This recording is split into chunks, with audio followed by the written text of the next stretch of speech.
everybody, it's Stephanie from Instant Pot Basics and Beyond, and today we're going to do a classic American staple, meatloaf and mashed potatoes. Coming to you from home today, so we're just going to disregard the messy background and get on with life. So today I want to also talk to you about method versus recipe. I've done meatloaf in Instant Pot before, and it wasn't my husband's favorite. So today I've decided, instead of using, we have a favorite meatloaf recipe, I guess I should start with. And so today I'm using my favorite meatloaf recipe, but the method given in the recipe that I'm following today. So there's a couple of key things you want to look for. Is you want to make sure that your quantities are the same. So the recipe that I'm following today calls for 2 pounds of meat for my meatloaf. So I've made sure that I have 2 pounds of meat in my meatloaf mixture. And then you can do whatever you want for your meatloaf mixture. And then just will follow the method. So just keep that in mind. I think I talked about that in my basics video, that if you have a recipe that you love and you want to convert it to an Instant Pot recipe, you can go ahead and search and find something that's similar to the type of dish you're making. And even if you don't follow the exact ingredients, you know, amounts and quantities for seasonings, make sure that you have, you know, like I said, 2 pounds or liquid volumes, things like that, but go ahead and use your recipe. And I just realized that I forgot some stuff in my meatloaf. So I'm going to add that real quick because it's going to be sad if it's not in there. Sorry about that. This is real life, right? Real life. I knew it was too easy when I was doing it. This actually is a little recipe trick here for you. So my recipe, typically I like saute onions and thyme and garlic, and I don't have time for that today. So, but you don't want to put raw onions in your meatloaf because then you're eating raw onions and that's just really not pleasant to anybody. So dehydrated chopped onions is a great alternative. We're just going to use a little bit of garlic powder instead of sauteing garlic, and the thyme will be fine on its own. You'll notice I didn't really measure anything. I have made this meatloaf so many times that I don't need to measure. It's all good. I personally also don't like sticking my hands in my meatloaf, so I stir it up with a fork. But your hands is probably easier, generally speaking. Okay, so we got our meatloaf mixed up. Okay, today we are going to use our trivet. Your Instant Pot should come with a trivet. If not, find one. We're going to be cooking this for 30 minutes today, so you want to leave your potatoes nice and chunky. I would not typically leave my potatoes this big to make mashed potatoes if I was boiling them or if I was doing them by themselves in the Instant Pot. But because we've got to give it enough time to cook the meatloaf, you need them a little bit bigger so they don't just disintegrate. So we'll follow the recipe on this one, 3 pounds of potatoes. Again, use whatever kind of potatoes you want. I happen to have a bunch of russets lying around, so that's what we're using. I really like Yukon Golds. They're a little bit more buttery, but use whatever you want. So we're going to throw those in there. 1.5 cups of water. If you want to use stock, use stock. Chicken, vegetable, whatever. Okay. Now, the trivet is mostly just to have someplace flat for your meatloaf to sit while it cooks. So it's not going to sit on the bottom of your Instant Pot. You're just going to put it on top of your potatoes. But you want to make sure that the handles aren't going to stick up out. So you need to do a little more careful arranging of your potatoes down in there. This recipe also calls for adding some garlic in with your potatoes. If you like garlic mashed potatoes, then for sure, add it in. I think if I did that, my children would hate me, never eat mashed potatoes again.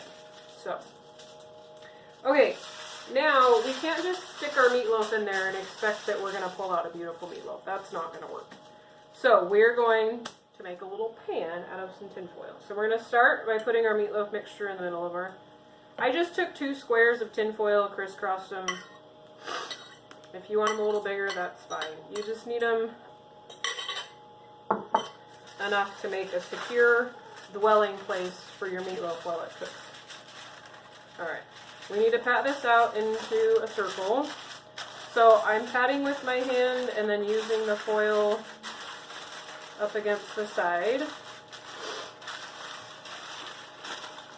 So I'm not going to give you an exact measurement, but it needs to fit in your Instant Pot with room around it for the air to circulate. So let's see. We're going to go a little smaller. But you also want to make sure that it's of an even thickness so it will cook evenly, because you want it to cook evenly. Alright. So this also foil is going to help contain the juices while it cooks. So you kind of want to make a little boat for meatloaf juices. Alright. So here we have our meatloaf in its little boat. We're going to stick it inside the Instant Pot. Again, you maybe just need to arrange it a little bit, make sure there's some clearance around it so air can circulate. Alright.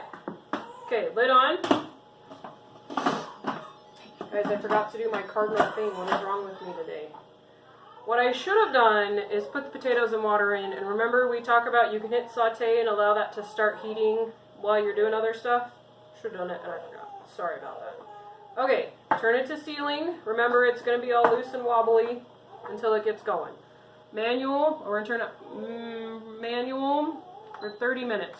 I will also say this is one of those recipes that maybe isn't necessarily faster, because my meatloaf takes about an hour to cook in the oven, and probably due to like heat up, cook, we're going to do a 10-minute natural release. It might take close to an hour-ish. But the other thing I love, once it's turned on, you walk away. You don't have to babysit potatoes on the stove. You don't have to like keep an eye on your oven or anything like that. You just walk away and let it do its thing. When it's done, we're going to take it out. We're going to make up our mashed potatoes. We'll pull them out and drain them. I like a little bit of a crispy-ish glaze on the top of my meatloaf, so I'm going to mix up my glaze. I'll put that on, and I'm going to stick it under the broiler just for a few minutes to kind of imitate that time it would have in the oven.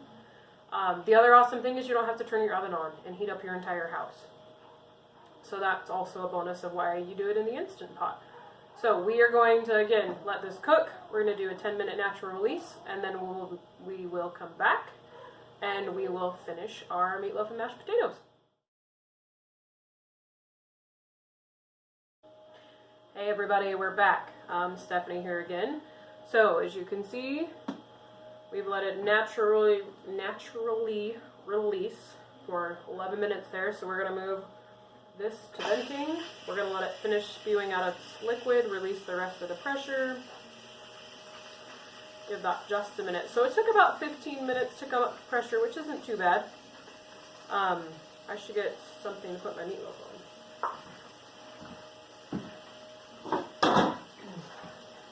We'll just put it back on the cutting board. So, I'm not making dinner immediately, but if you were, you would take it out, put it on a pan, put your glaze on it, go ahead and stick it in the oven, broil it. While you're going to broil it, while it's broiling, we're going to mash our potatoes. And again, there's recipe, there's instructions how to mash potatoes, liquid, all that stuff. But again, we're kind of going with use the method, maybe not necessarily the recipe. So I would do mashed potatoes how your family likes mashed potatoes. This particular recipe also doesn't say anything about draining the water, so I'm kind of curious to see how much liquid is left in the bottom. So it also, the recipe also says you can use a turkey baster to collect the juices out of the foil before you try to take it out. I don't have a turkey baster, oddly enough. So we're just gonna see if we can get this out of here. Ooh, without hurting ourselves or spilling juice everywhere. We're gonna let this steam here for a minute. Real life cooking here, people. Hot steam. Alright. I grabbed a pot holder, but I don't think it's going to help me, so I'm going to make a mess. use the trivet. That's a good idea. Since there are trivet handles right here, let's grab those and see if maybe... Oh, there we go. So just use your trivet to pull your meatloaf out. What a novel idea, right? Okay, so here we go. We have our meatloaf. I'm going to pull this down just so maybe you can see it. I will say it's not the prettiest looking thing on the planet. Because again, it's steamed in this moist environment. So what I'm going to do, what I will do, this is not pretty meatloaf, is I will probably, here, I'll just do it. We're going to, hopefully that didn't just break. We're going to scrape kind of the, I don't even know what you'd call it. I'm going to call it the goo off the top. That doesn't look so bad. It does give instructions in this recipe that you can check the internal temperature of your meatloaf to make sure it's done. I think it needs to be like 160, 170. I trust that this is done. Okay, there we have it. So there's meatloaf. I guess if you don't want to glaze it, you don't have to. But if you want, you can glaze it, stick it on a pan, stick it on a broiler. We're just gonna, we'll just set that here for a minute. Oh, I need those. Alright, I'm gonna pull this out. I guess we should turn this off.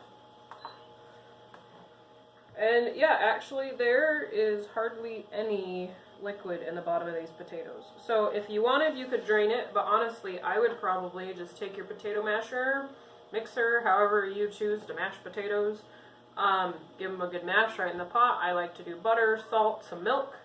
You can do whatever you want to do for your mashed potatoes.